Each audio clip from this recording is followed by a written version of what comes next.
टंडुजाम सिंधियाना news network के reporter Sarfaraz Ahmad मूजिब टंडुजाम की हद में रेलवे पुलिस के साना मोरी स्टाफ लग ताजपुर रेलवे फाटक हाईवे डिपार्टमेंट पारां फाटक की अदायगी न करण सबब रेलवे ऑफिसरन की सरपरस्ती में फाटक के बंद कराए छडियो है। जंहिं सबब इन फाटक के क्रॉस करे ताजपुर खानपुर ॿियनि नंढनि ॻोठनि के रहवासियुनि जे अच वञ जो रस्तो बंद कर छडियो है। इन करे ॻोठाणनि के सख्त परेशानी के मुंहुं ॾियणो पइजी रहियो आहे।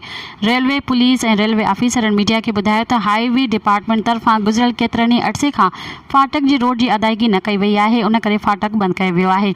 इन लाइ जेसि ताईं हाईवे इदारो लखें रुपया रेलवे फाटक जो टैक्स अदा न कंदो फाटक न खोलियो वेंदो। जहिड़े त ताजपुर रेलवे फाटक बंद थियण सबब इलाके वासी पिण वॾी तादाद में पहुची विया आहिनि। जहिड़े त ॿिए पासे रेलवे फाटक बंद हुजण सबब मेंबर डिस्ट्रिक्ट काउंसिल नवाब मुदसर हुसैन टालपुर वाक़े वारे हंधि पहुची डीसी रेलवे इंतजामिया ऐं हाईवे डिपार्टमेंट के ऑफिसरन सां ॻाल्हाए फाटक आर्जी तौर खोलरायो।